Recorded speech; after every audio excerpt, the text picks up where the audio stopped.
مساجد اللہ من آمن باللہ والیوم الآخر، اللہ کی مسجدوں کو وہی آباد کرتے ہیں جو اللہ پر اور آخرت پر ایمان رکھتے ہیں، اور جو نمازوں کو قائم رکھتے ہیں اور زکوٰۃ ادا کرتے ہیں وہی اللہ کی مسجدوں کو قائم رکھتے ہیں۔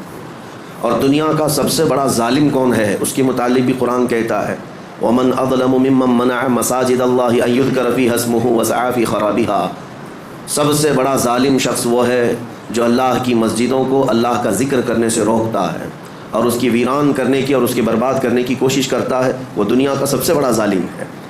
قرآن عظیم میں ظالم کا ذکر بھی آیا کہ مسجدوں کو ویران کرنے والا ظالم اور مسجدوں کو آباد کرنے والا مومن، اور الحمدللہ آج یہاں مومنین کی جماعت موجود ہے جو اللہ کے گھر کو آباد کرنے کے لیے حاضر آئے ہیں۔ میرے عزیزوں، اس مقدس چمکتی عمارت کی خدمت بعض لوگ یہ سمجھتے ہیں کہ یہ صرف پیسوں کے ذریعے سے یا سیٹھوں کے ذریعے سے ہو سکتا ہے، ایسا بالکل نہیں۔ جب رب تبارک و تعالیٰ منظور کرے، وہ ایک ٹھیلا کھینچنے والا مزدور بھی مکمل مسجد کی تعمیر کر سکتا ہے، بلکہ اللہ کریم جس سے خدمت لینا چاہے، اور یہ خدمت بہت بڑی ہے، مساجد کی خدمت بہت بڑی ہے۔ پہلے پارے میں سورہ بقرہ کی اللہ تعالیٰ فرماتا ہے وَعَهِدْنَا إِلَىٰ إِبْرَاهِيمَ وَإِسْمَاعِيلَ، ابراہیم اور اسماعیل علیہ السلام دو ایسے جلیل القدر نبیوں کا ذکر کر رہا ہوں میں جن کا انبیاء اکرام علیہ السلام میں بڑا مقام ہے۔ حضرت ابراہیم ابو الانبیاء ہے، اسماعیل علیہ السلام تو میرے آقا کے جد امجد ہیں، حضرت ابراہیم علیہ السلام رسول اللہ کے بعد دوسرا مقام رکھنے والے ہیں تمام انبیاء میں۔ ان دو نبیوں کا ذکر کر کے قرآن میں اللہ فرماتا ہے ہم نے ان دونوں سے، باپ اور بیٹے سے عہد لیا ہے، ابراہیم اور اسماعیل علیہ السلام سے عہد لیا ہے، وعدہ لیا ہے، کس بات کا؟ ان طہر بیتی للطائفین والعاکفین والرکع السجود، کہ تم دونوں میرے گھر کی صفائی کیا کرو گے۔ اللہ رب العزت وعدہ لیا اپنی مسجد کی صفائی کا، کس سے؟ انبیاء سے، نبیوں سے۔ کس کے لیے صاف رکھو گے؟ طواف کرنے والوں کے لیے، اعتکاف کرنے والوں کے لیے، رکوع اور سجدہ کرنے والوں کے لیے۔ مجھے بتاؤ میرے عزیزو، یہ صرف مسجد کی جھاڑو لگانا خدام اور خادم کا ہی کام نہیں، قرآن کے اعتبار سے انبیاء اکرام علیہ السلام کو یہ شان دی گئی ہے کہ وہ اللہ کے گھر کی صفائی رکھیں گے، اور ابراہیم اور اسماعیل علیہ السلام اس کام کو مکمل طریقے سے ادا کرتے بھی رہے، وہ زندگی بھر خانہ کعبہ مسجد حرام کی خدمت کرتے بھی رہے۔ اب میں آپ کو ایک تاریخی بات بتاؤں کہ یہاں پر ہم مسجد میں آج جمعہ کے لیے حاضر آئے ہیں، ایک روایت سننے کے بعد دل باغ باغ ہو جاتا ہے۔ ابراہیم علیہ السلام جب کھلانا معمولی بات نہیں، ابراہیم علیہ السلام دیوار چڑھاتے تھے، اسماعیل علیہ السلام پتھر اور اینٹیں لا لا کر کے مدد کیا کرتے تھے۔ جب تعمیر مکمل ہوئی، ابراہیم علیہ السلام، حضرت تشریف لا رہے ہیں حضور منانی میاں صاحب قبلہ نواز سرکار مفتی اعظم ہند، آپ حضرات جگہ دے دیں، درود پاک پڑھیں۔ اللہم صلی علی سیدنا و مولانا محمد معدن الجود والکرم وآلہ واصحابہ الکرام وابنہ الکریم وبارک وسلم صلاۃ دائمۃ سرمدا ابدا۔ اللہ کا فضل و احسان ہے، ہماری اس مسجد پاک میں رضوی دولہا تشریف فرما ہے، اور اس مسجد پاک کو نسبت ہے سرکار حضور مفتی اعظم ہند سے، بلکہ مسجد کا نام ہی ہے مفتی اعظم ہند مسجد، اور آج اس کی افتتاحی تقریب میں مجھے لگتا ہے سرکار مفتی اعظم ہند کی روحانیت شامل ہے، جس کی وجہ سے آج اس افتتاحی تقریب میں خود سرکار مفتی اعظم ہند کے نواسے حضور منان میاں صاحب تشریف فرما ہے۔ شیر رضا اور اعلیٰ حضرت کے نسب میں اور اعلیٰ حضرت کے نسل پاک میں چمکتا ہوا ایک چراغ ہمارے درمیان موجود ہے۔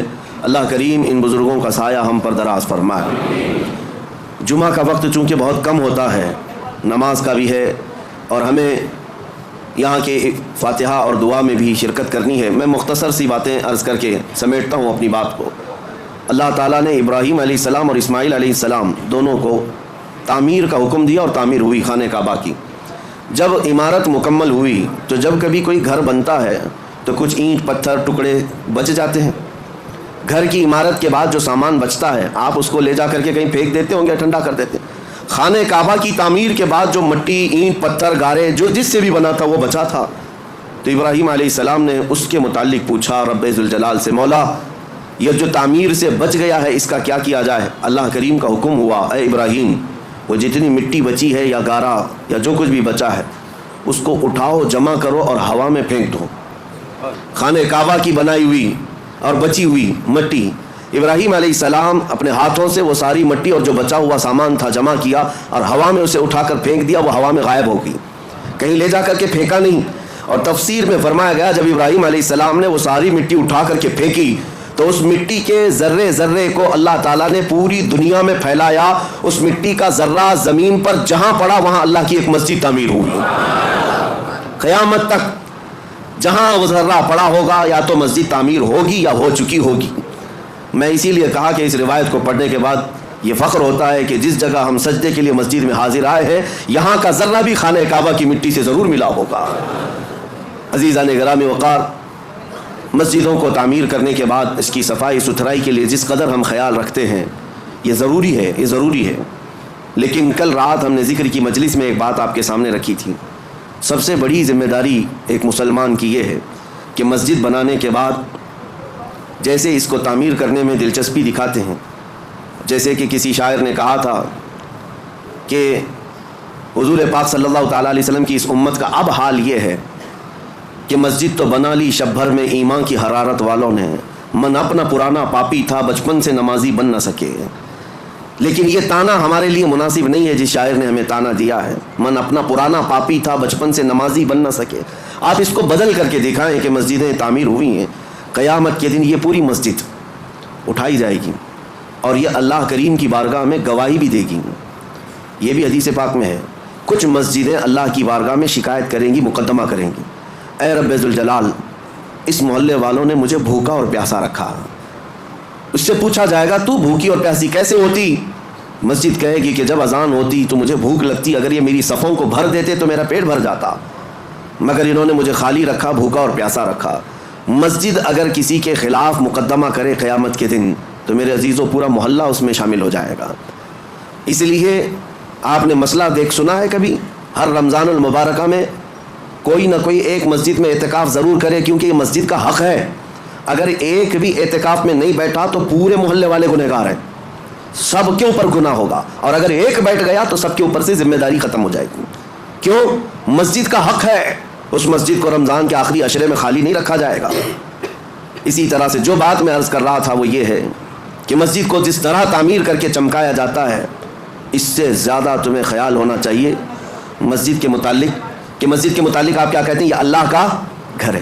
سب یہی کہتے ہیں نا, مسجد کیا ہے؟ اللہ کا گھر. اللہ کا گھر کا مطلب کیا؟ اللہ رہتا ہے. اللہ رہتا ہے نہیں, نسبت کے لیے کہا گیا ہے کہ اللہ کا گھر ہے, اس کا مالک صرف اللہ ہے. کوئی مسجد کا متولی, کوئی مسجد کا امام, کوئی مسجد کا خادم, کوئی مسجد کا ٹرسٹی کبھی یہ نہ سمجھے کہ یہ میری پراپرٹی ہے.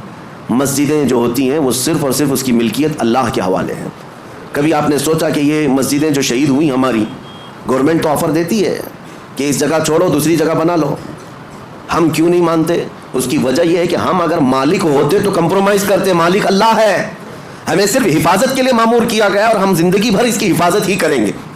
اور آپ کو پتہ ہے جب ابرہہ بادشاہ خانہ کعبہ ڈھانے کے لیے آیا تھا کئی 100 ہاتھیوں کو لے کر کے, اس نے مکہ میں سب سے پہلے بڑے بڑے لوگوں کا مال لوٹ لیا اور کئی لوگوں کو قید کیا. اس میں حضرت عبد المطلب جو رسول اللہ کے دادا ہیں ان کے 100 اونٹ اس نے قبضہ کر لیے تھے. حضرت عبد المطلب خانہ کعبہ کے متولی تھے, اس وقت متولی تھے, خدمت پر آپ ہی مامور تھے. تو خانہ کعبہ کو ختم کرنے کے لیے آیا تھا ابرہہ بادشاہ یمن سے کئی ہاتھیاں لے کر. حضرت عبد المطلب گئے بات کرنے کے لیے کہ میں بات کرتا ہوں. تو ابرہہ نے ان کو اجازت دی آنے کے لیے اپنے دربار میں. آئے, پوچھا اس نے کہ کیا معاملہ لے کر آئے ہو؟ حضرت عبد المطلب نے کہا میرے جو 100 اونٹ تم نے ہتھیائے ہیں وہ واپس کر دو, مجھے میرے اونٹ دے دو. وہ ہنسنے لگا کہ تجھ کو کس نے خانہ کعبہ کا متولی بنایا؟ تجھے پتہ نہیں میں یہاں کیوں آیا؟ میں آیا ہوں خانہ کعبہ کو ختم کرنے کے لیے اور تم بات کر رہے ہو اپنے اونٹوں کی. ہونا تو یہ چاہیے تھا کہ تم میرے سے بات کرتا کہ کعبے کو مت ڈھاؤ, کعبے کو مت برباد کرو. حضرت عبد المطلب نے مسکرا کر یہی جواب دیا تھا, اونٹوں کا مالک میں ہوں, اس سے سوال کرنے آیا. کعبے کا جو مالک ہے وہ خود ہی اس کی حفاظت کرے گا. اللہ کریم وہ حفاظت فرمائے گا, ہم تو اس کی خدمت پر مامور ہیں. عزیزان گرامی, یہی نظریہ مسجدوں کی دیکھ بھال کرنے والی انتظامیہ کے ذہن میں رہے کہ ہم مسجد کے مالک نہیں, مسجد کے خادم ہیں اور ہمیشہ رہیں گے. اور دوسری بات جو میں کہنے جا رہا تھا وہ یہ کہ جتنا اس کی عمارت کو چمکایا اس سے کئی زیادہ چمکانے کی جس چیز کو ضرورت ہے وہ کیا ہے؟ میں ایک لفظ آپ سے پوچھا کہ مسجد کو آپ کیا کہتے ہیں؟ اللہ کا گھر. مسجد اللہ کا گھر ہے. یہاں اگر آپ کے سامنے کوئی غلاظت لا کر کے ڈال دے, برداشت کریں گے آپ؟ کوئی مسجد کے فرش پر تھوک دے، اپنا رینٹ نکال کر ڈال دے، باہر کی غلاظت لا کر ڈال دے، آپ برداشت کریں گے؟ ذہن میں موجود ہے اللہ کا گھر ہے، پاک ہی ہونا چاہیے، ایک نجاست کا تنکا بھی ہم برداشت نہیں کرتے، کیوں؟ اللہ کا گھر ہے۔ جبکہ فرمایا گیا حدیث میں قلب المؤمن عرش اللہ، مومن کا دل اللہ کا عرش ہوتا ہے، مومن کا دل اللہ کا عرش ہے۔ جب مسجدوں کی فرشیاں صاف رکھتے ہو، اس سے کئی زیادہ اپنے دل کو صاف رکھنے کی ضرورت ہے۔ جتنا اس کو چمکایا اس سے زیادہ اپنے دل کو چمکاؤ، جتنا اس کو صاف کیا ہے، زینت دیا ہے، اتنا ہی اپنے دل کو زینت دو۔ مولانا روم سچ فرماتے ہیں کعبہ بنائے خلیل اطہر است و دل گزرگاہ رب جلیل است۔ خانہ کعبہ ابراہیم علیہ السلام کی بنائی ہوئی عمارت کا نام ہے، لیکن دل رب ذوالجلال کی گزرگاہ کا نام ہے۔ یہاں رب ذوالجلال تمہارے قلب کی طرف نظر فرماتا ہے، اس لیے اس کو پاک رکھنا چاہیے۔ ہم مسجدوں میں غلاظت برداشت نہیں کرتے تو پھر اپنے دل میں گناہوں کی لذت کے خیالات، کبھی وسوسوں کے انبار، کئی خواہشات کی بہت ساری بھیڑ، دل میں کیا کیا جمع کر رکھا۔ جبکہ مومن کے متعلق کہا گیا وہ اللہ کا عرش ہے، اس اللہ کے عرش کو کیا اسے ناپاک رکھا جا سکتا ہے؟ اس دل کی جتنی صفائی اور پاکی ہوگی اس قدر تم مقامات کو بھی پاتے جاؤ گے۔ اب آپ کو کیسے پتہ چلے یہ دل پاک ہے یا نہیں؟ اس کی سمپل سی مثال ہے، مسجد میں وضو کرنے کے لیے آتے ہیں، یہ نل لگے ہوئے ہیں وضو کے، ظاہر سی بات ہے اس کی ٹنکی تو کہیں لگی ہوگی، پانی کہیں جمع ہوتا ہوگا، وہیں سے تو نلوں میں آتا ہے۔ 10-12 نل لگائے ہوں گے وضو کے لیے، نل کھولو کون سا پانی آتا ہے؟ جو ٹنکی میں ہوگا وہی آئے گا۔ اگر ٹنکی میں پاک صاف پانی رکھا ہوا ہے تو جو بھی نل کھولو پاک صاف پانی آئے گا، اور ٹنکی میں اگر نجس پانی ہے، میلا پانی ہے، تو کسی بھی نل کو کھولو میلا پانی نکلے گا۔ یہ مثال اس لیے میں دے رہا ہوں، اپنے دل کی ٹنکی کو سمجھ لو۔ اگر ہاتھ، پیر، آنکھ، ناک یہ سب اعضاء نل ہیں، یہ سب صحیح کام کر رہے ہیں تو سمجھ لو کہ دل کے اندر سب پاکی صفائی ہے۔ اور اگر بے حیائیاں ہو رہی ہیں اس کا مطلب ہے کہ دل کی ٹنکی میں نجاست بھری ہوئی ہے۔ آنکھیں خطا کرتی ہیں، زبان غلاظت بکتی ہے، ہاتھ گناہ کرتے ہیں، پیر گناہ کرتے ہیں، تو اس کا مطلب یہ ہے یہ اعضاء کا کنیکشن دل سے ہے۔ اگر دل ناپاک ہے تو ہر عضو ناپاکی کرے گا، ہر عضو ناپاکی کرے گا۔ اسی لیے حدیث پاک میں میرے آقا صلی اللہ علیہ وسلم فرماتے ہیں الا وان فی الجسد مضغۃ اذا صلحت صلح الجسد كله واذا فسدت فسد الجسد كله الا وهي القلب۔ میرے آقا فرماتے ہیں آگاہ ہو جاؤ، تمہارے جسم میں گوشت کا ایک ٹکڑا ہے، اگر وہ صحیح ہو گیا تو سارے اعضاء، جسم کے سارے پارٹس صحیح ہو جائیں گے، اور اگر وہ بگڑ گیا تو سارے اعضاء بگڑ جائیں گے۔ وہ کیا ہے؟ حضور فرماتے ہیں وہ دل ہے، وہ تمہارا دل ہے۔ اسی لیے لقمان حکیم کے لیے حکم ہوا تھا، ایک بادشاہ نے کہا ایک بکری ذبح کرو، اس میں جو سب سے اچھی چیز ہے وہ لے آؤ۔ آپ نے ذبح کیا اور دل لے جا کر بادشاہ کے پاس رکھا، کہا پورے جسم میں سب سے اچھی چیز یہ ہے۔ بادشاہ نے دوسرے دن ایک بکری دی اور کہا سب سے بری چیز نکال کر لاؤ۔ دوسرے دن ذبح کیا اور پھر دل لے جا کر کے بادشاہ کے سامنے رکھا، کہا یہی سب سے بری چیز ہے۔ اگر صحیح ہو گئی تو سب سے اچھی چیز جسم میں دل ہے، اور اگر بگڑ گیا تو سب سے بری چیز دل ہے۔ میں آج اس بات کو اس لیے عرض کر رہا ہوں کہ جتنا مسجدوں کی صفائی پر خیال رکھنا ضروری ہے اتنا اپنے دل کی صفائی پر بھی ضروری ہے۔ اگر اس کو آپ نے ناپاک ہی رکھا اور ایسی آوارہ رکھا تو 1000 سجدے کرنے کے بعد بھی تمہارا دل ناپاک ہی رہ جائے گا۔ مجھے وہ بات یاد آتی ہے کہ بعض حضرات بہت ساری چیزیں صاف کرتے ہیں۔ ایک گاؤں میں کنویں میں کتا گر گیا تھا، کیا کیا جائے؟ شریعت کا مسئلہ ہے کہ چوہا گرے تو اتنے ڈول پانی نکالو، بلی گری تو اتنے ڈول، کتا گرے تو پورا پانی نکال دو، کنویں کا پورا پانی نکال دو، نجس ہو گیا ہے۔ گئے گاؤں والے پورا پانی نکال دیا، چند دنوں کے بعد پھر پانی بھرتا ہے کنویں میں، پھر بھر گیا تو اس میں کتے کے بال وال سب نظر آنے لگے۔ مولانا صاحب نے، مفتی صاحب نے پوچھا کہ یہ کیا ہے؟ ابھی بھی تو ایسی چیز بدبو آ رہی۔ کہا کہ حضرت ہم نے پانی تو پورا نکالا، کتا ابھی اس کے اندر ہی ہے۔ آپ نے کب کہا ہم کو کہ کتا بھی نکالو؟ تو انہوں نے کہا میرے کہنے کا مطلب یہ ہے کہ جس سے نجاست بھری تھی پہلے وہ چیز نکالتے، بعد میں پانی نکالتے۔ بات ایسی ہے کہ ہم اپنے اعضاء کو سنوارنے میں تو لگے ہیں، تم اپنے ہاتھ، پیر، آنکھ اور ناک اور زبان کو سنوار تو لیتے ہو، لیکن دلوں کے اندر جو نجاست کا کتا مرا ہوا ہے اس کتے کو جب تک نکالا نہ جائے گا بدبو ہمارے اعضاء سے آتی رہے گی۔ اس لیے میرے عزیزوں سب سے پہلے اپنے دلوں کی صفائی۔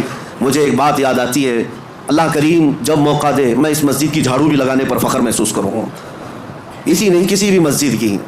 اللہ کریم اس سے مقامات بلند عطا فرماتا ہے۔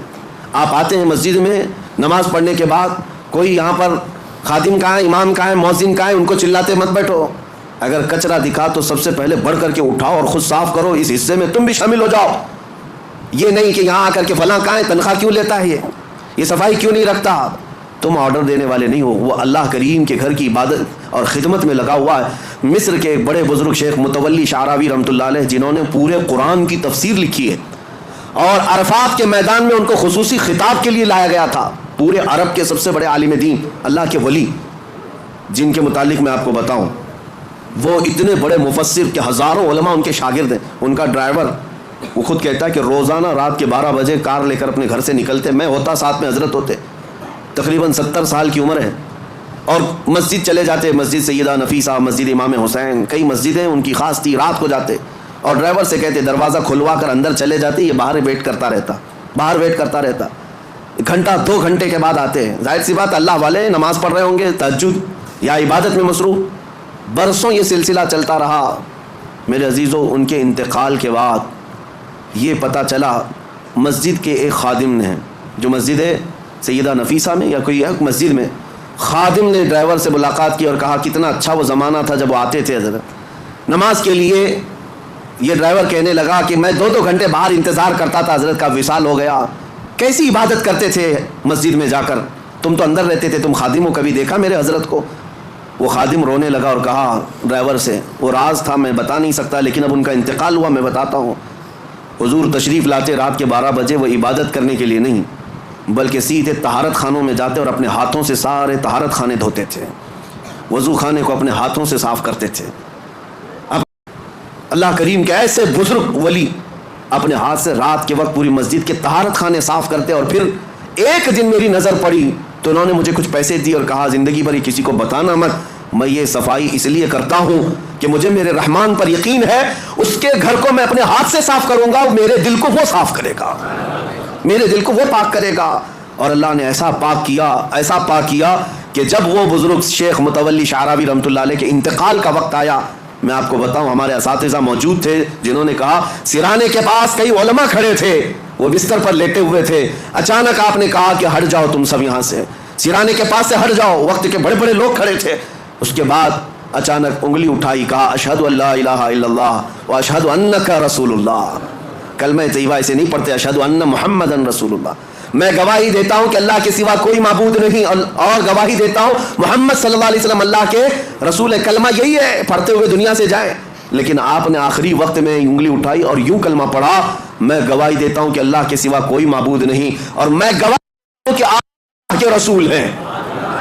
یہ اس وقت بندہ کہتا ہے جب رسول اللہ کو اپنے سامنے دیکھ رہا ہو، جب اپنے سامنے دیکھ رہا ہو تب یہ کہہ سکتا ہے انک رسول اللہ، آپ اللہ کے رسول ہیں۔ پھر ان کا وصال ہوا۔ علماء کرام کہتے ہیں کہ ہم نے ایسی موت کسی کی نہیں دیکھی جو انگلی اٹھا کر خود رسول اللہ کو دیکھ رہا ہو اور دنیا سے جا رہا ہو۔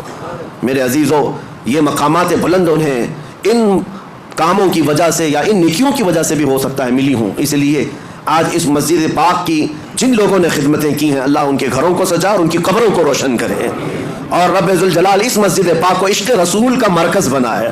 یہاں سے خرافات نہ ہوں، فتنے نہ ہوں، جھگڑے فسادات نہ ہوں، بلکہ مسجدوں کے متعلق حدیث پاک میں ایک بات آتی ہے، اس لیے ڈر لگتا ہے۔ اللہ کے رسول صلی اللہ علیہ وسلم نے ارشاد فرمایا قیامت کے قریب مسجدیں خوب سجائی جائیں گی لیکن عبادت کرنے والے نہیں ہوں گے، اور وہ ہم آج دیکھ رہے ہیں ہر جگہ ہے۔ لیکن اس کا مطلب یہ نہیں کہ مسجد کو سجانا نہیں چاہیے، سجائیں، اپنے گھر سے زیادہ سجائیں، لیکن ساتھ اس مسجد کی رونق اور زینت یہاں ہونے والے کاموں سے ہے۔ اگر عبادات مکمل ہو رہی ہیں، نمازیں صحیح ہو رہی ہیں، اس کے علاوہ اللہ کے ذکر ہو رہے ہیں، رسول پاک صلی اللہ تعالیٰ علیہ وسلم کے بارگاہ میں سلام، یہ سب چیزیں ہو رہی ہیں، تو گویا کہ آپ نے مسجد کا حق ادا کیا ہے، مسجد کا حق ادا کیا۔ اللہ کریم ہم سب کو اس مسجد پاک کا حق ادا کرنے کی توفیق عطا فرمائے۔ آخری بات، جہاں تم سجدے کرتے ہو ان صفوں میں میرے آقا صلی اللہ علیہ وسلم کی حدیث ہے، اس کا مفہوم میں عرض کر رہا ہوں، جس دن تمہارا انتقال ہوگا، کوئی روئے یا نہ روئے، مسجد کا وہ ٹکڑا تمہارے غم میں روتا ہے، جہاں تم سجدہ کرتے تھے تمہاری جدائی کے غم میں وہ ٹکڑا روتا ہے، وہ مصلی روتا ہے۔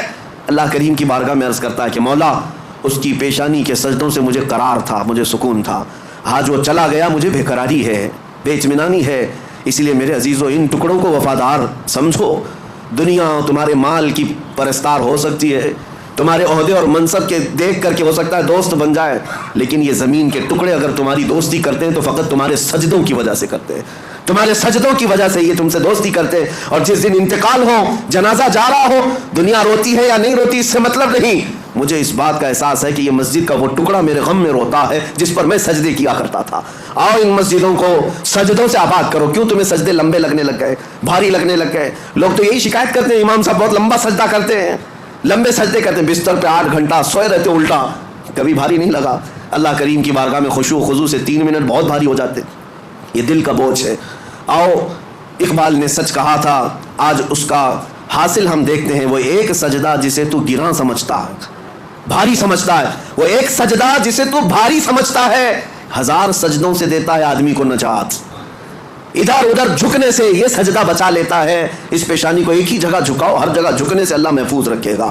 اللہ کریم ہماری عبادتوں کو قبول فرمائے. رب ذوالجلال احسن الخالقین, مولا یہاں جتنے حاضرین ہیں سب کی عبادت کو قبول فرما لے. اس مسجد کو مولا قیامت کے دن ہماری سفارشی بنا, ہماری عبادتوں کا گواہ بنا, ہمارے بخشش کا ذریعہ بنا. وآخر دعوانا الحمدللہ رب العالمین.